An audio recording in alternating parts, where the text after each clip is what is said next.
మన Chiranjeevi vascular and multi specialty hospital దేశంలోనే best vascular and endovascular facilities and all multi specialty care. నమస్తే, welcome to Suman TV. నేను పద్మిని. ప్రస్తుతంతో పాటు ప్రముఖ ఆధ్యాత్మికవేత్త, జ్యోతిష పండితులు, అమ్మవారి సేవకులు, దత్త గణపతి ఉపాసకులు మురళీధర శర్మ గారు ఉన్నారు. మాట్లాడదాం. మురళీ గారు నమస్కారం అండి. మిథున రాశి వారికి శని వక్రగతి రీత్యా మరి ఈ 138 రోజుల పాటు ఉండేటటువంటి ఈ వక్రగతి మిథున రాశి వారికి ఎటువంటి ఫలితాలను ఇస్తుందండి? తప్పకుండా అమ్మా. మిథున రాశి అనగానే డబల్ మైండ్ సెట్, అంటే వారు ఒక్కరే అయినప్పటికీ కూడా 2-3 రకాలుగా డబ్బులు సంపాదించేటువంటి తెలివితేటలు ఉన్నటువంటి వాళ్ళు కనుక నేను ఆ విధంగా అంటున్నాను. సో మిథునము అంటే అసలు చాలా అద్భుతం. మిథున లగ్నము, మిథున రాశి అంటే గ్రహస్థితి బాగుంటే మాత్రం చాలా అద్భుతంగా ఉంటారు వారు. ఇక గ్రహస్థితి బాగా లేకుంటే బాగుండరు. సో మిథునం అంటే బుధుడు ఏమిటి? మాటకు కారకుడు. ఈరోజు రాంగ ఒక కాల్ మాట్లాడాను నేను. వారి లగ్నం వచ్చేసి కన్యా లగ్నము, 7వ స్థానంలో సూర్యుడు, బుధుడు నీచలో ఉన్నాడు, సూర్యునితో కలిసి ఉన్నాడు. సో ఎంతసేపు నేను చెప్పింది వింటున్నాడు, ఇంకా ఏమైనా చెప్తారా, ఇంకా ఇంకా ఇంకా అంటే ఎక్స్పెక్టేషను హై ఉన్న తర్వాత నేనుండేమన్నా, నేను ఇప్పటి వరకు చెప్పింది మీకు ఏమైనా అర్థమైందా అని అడిగిన. అర్థమైంది గురుగారు అన్నాడు. బుధుడు బాగా లేకుంటే నీకు బుధుడు నీచలో ఉన్నాడు. బుధుడు అంటేనే బుద్ధికి కారకుడు, ఒక జ్ఞానానికి కారకుడు. అలాంటి జ్ఞానము బుద్ధి నువ్వు పొందలేవు. అలాంటి జ్ఞానము బుద్ధి నువ్వు పొందాలంటే నీకు ఫస్ట్ కావాల్సింది పేషెన్స్, ఓపిక కావాలి, సాధన కావాలి, మీరు చేసుకోవాలి. ఇప్పుడు ఇంతసేపు నేను నీకు 20 నిమిషాలు మాట్లాడినా. 20 నిమిషాలలో ఇంకా ఇంకా అంటున్నారు, కానీ అన్ని పాయింట్స్ నేను కవర్ చేసుకుంటూ చెప్పుకుంటూ వచ్చిన. నువ్వు కోరుకుంటున్నావు. సో నువ్వు ఇది నా నుంచి కాదు, రేపు పొద్దున వివాహం అయిందనుకో, నీ భార్య నుంచి నీకు ఇబ్బందే, నీకు ఒక ఫ్రెండ్ నుంచి ఇబ్బందే, నీకు ఒక అదేమిటి రిలేటివ్స్ నుంచి కూడా ఇబ్బందే. నీకు 7వ భావం బాగాలేదు కనుక నువ్వు ఎదుటి వ్యక్తి మీద నువ్వు ఒక ఇంపాక్ట్ పెట్టుకుంటావు. సో దాన్ని ఎవరు కూడా ఫుల్ఫిల్ చేయలేరు. కనుక ఫస్ట్ నువ్వు ఏదో ఎక్స్పెక్టేషన్ పెట్టుకోకు అని ఎటువంటి విషయంగా చెప్పగానే గురువుగారు ఏం చెప్పారు, నిజంగా గురువుగారు నాకు అన్నాడు. అన్న తర్వాత ఈ మధ్యలో నీకు ఎవరైనా అమ్మాయి పరిచయం కావాలా, కరెక్ట్ చెప్పని చెప్పిన. పరిచయం అయ్యారు, వీడు వెళ్ళిపోయారు, అనివార్య కారణాల వల్ల కొంత నా మీద కేసు అయింది, డబ్బులు కూడా కట్టుకోవడం జరిగింది అని చెప్పాను. సో అంత ఈజీ కాదు, అంత ఆషామాషి కాదు, ఆ విషయాన్ని నేను చెప్పడం అంత ఈజీ కాదు. ఫస్ట్ కాలేదు అంటే అక్కడ నా మాటకు ఎక్కడ ఉన్నది పవరు. సో అలా ఉంటుంది ప్రతి విషయము. కనుక బుధుడు అంటే మన వాక్కును మనం శుద్ధించుకోవాలి అంతే. మిథున లగ్నం కానీ మిథున రాశి వారు కూడా అంతే, ఎవరైనా అంతే. మనం మాట్లాడే మాట 100 కాదు 1000 రేట్ల పవర్ ఉంటేనే మాట్లాడాలి. లేదు అన్నప్పుడు కామ్గా ఉండాలి అంతే. సో వీరికి సుమారుగా 2020 ఆగస్టు నుంచి 21, 22, 23, 24, 25లో అన్నీ మొత్తం దిబిడే. వీరికి అసలు అన్ని 6లే.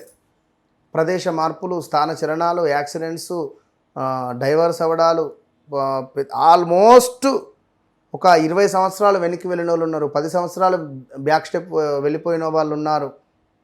చాలా అంటే చాలా ఇబ్బందులు ఫేస్ చేసినటువంటి వారు ఉన్నారు. ఇప్పుడు ఈ 2025లో వెయిట్ పెరిగారు.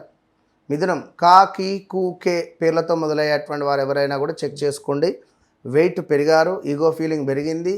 అదేవిధంగా ఒక ఇంటి కోసము, గృహ నిర్మాణ అవకాశాల కోసం ఎదురు చూస్తూ ఉండేటువంటి అవకాశాలు కూడా వీరికి వచ్చినవి. వినియోగించుకోలేని వారు ఉన్నారు, కొందరు వినియోగించుకున్నటువంటి వారు ఉన్నారు. కొందరికి నర్వ్స్ రిలేటెడ్ కానీ లైక్ ఇంకా కుజుడు మన బొక్కలకు సంబంధించింది ఏమైనా ఇబ్బందులు ఫేస్ చేసిన వాళ్ళు ఉంటారు. అదేవిధంగా ఇలా ఉంటవి. ఈ శని వక్ర దృష్టి వల్ల వీరికి అద్భుతం అంటే మామూలు అద్భుతం కాదు, మిరాకిల్స్ జరిగేటువంటి యోగం రాబోతున్నది.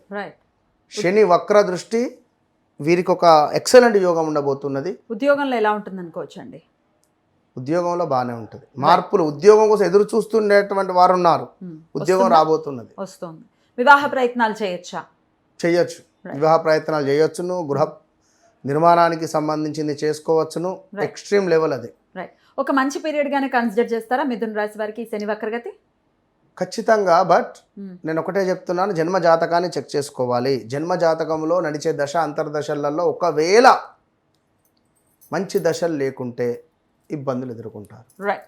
అందుకే చెప్తుంటాను, నాతో మాట్లాడక ముందు మాట్లాడిన తర్వాత ఖచ్చితంగా వారికి ఒక ఎక్సలెంట్ ఎక్స్ట్రీమ్ లెవెల్లో అనుభవం ఉంటుంది. రైట్. మరి ఖచ్చితంగా శని నుంచి అన్ని విషయాల్లో కూడా మంచి ఫలితాలు రావాలి అని అంటే మిథున రాశి వారు ఎటువంటి పరిహారాలు చేసుకోవాలి మురళి గారు? ఇక్కడ ఈ రాశి ఆ రాశి అనేటువంటిది కాకుండా ద్వాదశ రాశులలో మనకు శనేశ్వరునికి సంబంధించినటువంటి ఒక వక్ర దృష్టి అనేటువంటిది, వక్ర దృష్టి అనగానే కేవలం మనకు వెనక భావము అంటే clockwise anticlockwise అనేటువంటిదే కాకుండా ఒక బంతి అనేటువంటిది నేల మీద కొడితే అది ఎంత ఫాస్ట్గా కిందికి వెళ్ళి అంతకంటే డబల్గా పైకి వస్తుంది. కనుక శనేశ్వరుడు ఉన్నటువంటి భావం నుండి వెనక భావాన్ని ఏ విధంగానైతే చూస్తున్నాడో అంతే ఫాస్ట్గా దాని ముందు భావాన్ని కూడా చూస్తాడు. సో ఉదాహరణకు ఇప్పుడు ధనస్సు అనుకుంటే ధనస్సు వారికి 4వ భావంలో ఉన్నాడు.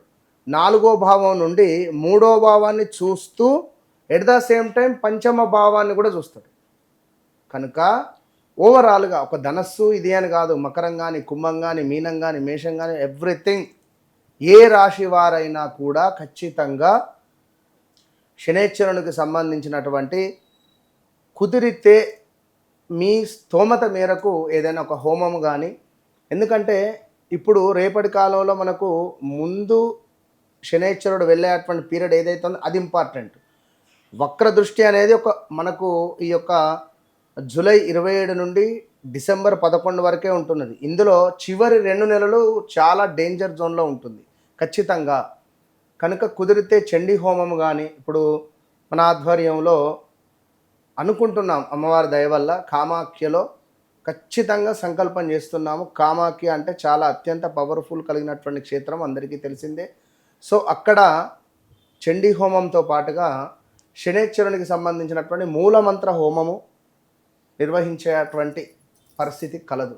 కనుక ఇట్టి సుందరమైనటువంటిది అంటున్న సువర్ణ అవకాశం కాదు ఇది, సుందరమైనటువంటి అవకాశంలో అందరూ పాల్గొనేటువంటి విధంగా, ఇప్పుడు మీరు నేను అనేటువంటిది కాకుండా సర్వదర్శనం ఏ విధంగా ఉంటుందో ఆ విధంగా అందరికీ, మధ్యతరగతి వారికి, ఉన్నవారికి, లేని వారికి అందరికీ ఒకటే బడ్జెట్, అందరూ పెట్టుకునేటువంటి బడ్జెట్. ఒక చిన్న ఫంక్షన్ చేస్తే ఎన్నో వేలు ఖర్చు పెట్టుకుంటున్నారు. అందులో సగం కూడా కాదు మనం చేసేటువంటి బడ్జెట్. కనుక మీ గోత్రనామాల మీద చేసుకోవడానికి మీరు సిద్ధమా అనేది మీరు గుర్తుంచుకోండి. ఎందుకంటే ఎన్ని రోజులు ఇదే విధంగా ఈ యొక్క కర్మలను అనుభవిస్తూ ఉంటారు. ఖచ్చితంగా ఏదో ఒకటి, ఇప్పుడు 1,00,000 రూపాయి తక్కువైనా కూడా దాని 1,00,000 అన్నారు. కనుక చెప్పలేము, ఒకవేళ మీ యొక్క కర్మ అనేటువంటిది అక్కడ సిద్ధించవచ్చు. ఆ రూపాయి నేను కావచ్చు, ఒకవేళ చెప్పలేం కదా. 1,00,000కు ఆ 1 రూపీ ఏ విధంగానైతే చేరిస్తే బ్యాలెన్స్ అవుతుందో, సో మీ కర్మకు ఒకవేళ కామాఖ్య అమ్మవారి యొక్క అనుగ్రహం తోడైతే రాబోయే రోజులలో విజయం మీదే.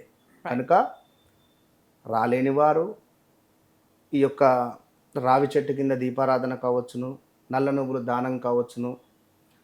ఇక్కడ 5 రాశులకు మాత్రం చాలా ఇబ్బంది, డేంజర్ జోన్లో ఉన్నారు. ఆ 5 రాశులలో మొట్టమొదటిది మేషరాశి, రెండవది వచ్చేసి కర్కాటక రాశి, మూడవది వచ్చేసి కన్యా రాశి, నాలుగవది వచ్చేసి ధనస్సు రాశి, ఐదవది వచ్చేసి మనకు కుంభరాశి. రాహుపై శని దృష్టి ఉండడం ద్వారా సడన్ డెత్స్ జరుగుతాయి. So be careful. తప్పకుండా ఈ యొక్క శని వక్ర దృష్టి, మంచి యోగాన్ని మీకు కావాలి అని అనుకునేటువంటి వారు కామాఖ్య అమ్మవారి యొక్క అనుగ్రహాన్ని పొందండి. లేదు అని అనుకునేవారు బ్రాహ్మణుని ఇంటికి పిలుచుకొని నల్ల నువ్వులు దానంగా ఇవ్వండి, లేదా ఏదైనా దేవాలయానికైనా వెళ్ళి ఇవ్వండి. రైట్. చాలా చక్కగా వివరించారండి, కృతజ్ఞతలు. నమస్కారం అండి. మహాదేవ.